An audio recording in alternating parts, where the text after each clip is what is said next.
میرا ایک چھوٹا سا سوال یہ ہے کہ کوئی بھی جائز کام اگر ہم کروانے جاتے ہیں تو آج کل کے دور میں کہیں کسی بھی ڈپارٹمنٹ میں بغیر خرچے پانی کے وہ کام نہیں ہوتا. اب چاہے کتنا ہی کہہ لو، اور بحالت مجبوری ظاہر ہے وہ کام بھی کروانا ہے.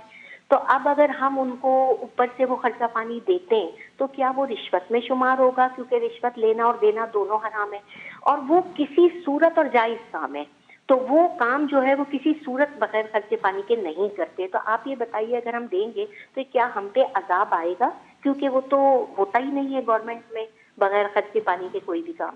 خرچے پانی کے بغیر کوئی کام نہیں ہوتا. مہدوی صاحب، خرچہ پانی اور اگر یہ دے حدیث رہے ہے ہیں، میرے خیال سے رشوت لینے والا رشوت دینے والا دونوں جان بھی. اگر خرچہ پانی کے بغیر کام نہیں ہو رہا آپ کا، تو پھر آپ یہ سوچ کر دے دیں کہ بھائی اب نہیں ہو رہا کام تو یہ لیں پیسے پکڑیں. بسم اللہ الرحمن الرحیم.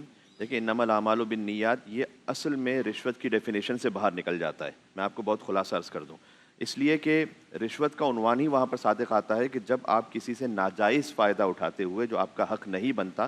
عام طور پر یہ اصطلاح فقہی معنوں میں تو کورٹ میں استعمال ہوتی ہے، جہاں پر آپ قاضی کو خدا نخواستہ اپنا مطلب فیصلہ اپنی طرف کروانے کے لیے، یا جھوٹی گواہی دلوانے کے لیے، یا سچی گواہی کو دور کرنے کے لیے، یا کسی فیصلے کو مینوپولیٹ کرنے کے لیے اس کو استعمال کریں. اور پھر عمومی طور پر اور بھی جگہوں پر جہاں غیر شرعی، غیر اخلاقی اور حرام کام کی طرف آپ اپنے آپ کو، یعنی جو آپ کا حق نہیں بنتا، جو ڈیزرو نہیں کرتے آپ، اس پر آپ اس کو اپنے کوئی منفعت کو حاصل کرنا چاہیں، یا کسی اور جو ڈیزرو کرتا ہے اس سے دور کرنا چاہیں، تو ایسی صورت میں اگر وہ استعمال ہوتا ہے تو وہ شرعاً جائز نہیں ہے. یہ اسے کہتے ہیں رشوت.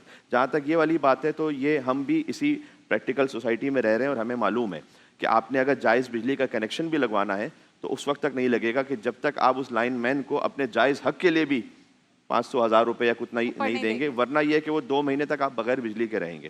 تو پہلے ایسا ہوتا تھا کہ جب فون کی لائنز لگتی تھیں تو وہ اسی طرح سے ہوتا تھا. اور چاہے آپ کوئی بھی کام کہہ لیجئے، چاہے بہت سارے کنسٹرکشن کے کام ہیں، بہت سارے بلڈنگز کے کام ہیں ایسے، اور مطلب کوئی بھی شعبہ لے لیجئے آپ، انڈر دا ٹیبل پیسے جاتے ہیں. وہ جو ہیں اس میں آپ نے یہ ضرور اپنے دل میں سمجھنا ہے کہ یہ کام برا ہے، یہ کام صحیح نہیں ہے، بالصالح یہ کام ٹھیک تو نہیں ہے.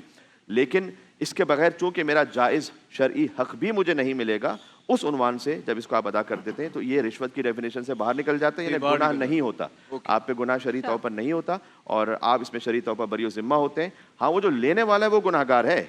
اچھا، جی اس کا مطلب یہ نہیں گناہ گار نہیں ہے مجبوری میں دینے والے، لیکن جو لینے والا ہے اس لیے کہ مجبوری اس کی نہیں ہے، مجبوری آپ کی ہے.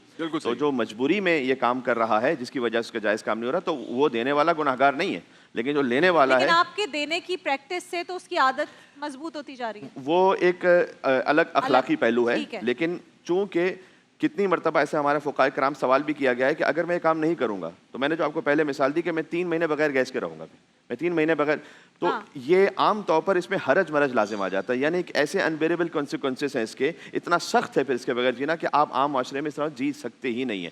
تو کبھی آپ کو یہ کام اس لیے کرنا پڑتا ہے، دل میں آپ یہ نیت کر رہے ہیں کہ میں اس کام سے قطعاً راضی نہیں ہوں، مجھ سے جبراً یہ کام کروایا جا رہا ہے. تو جبر ہوتا ہے تو پھر ایسی صورت میں لا ضرار ولا ضرار، نہ آپ کسی کو نقصان دیں نہ آپ کسی سے نقصان لیں. اس کیفیت میں آپ اس کو کر لیں، اس کے لیے حرام ہے، اس کے لیے شرعاً جائز نہیں ہے.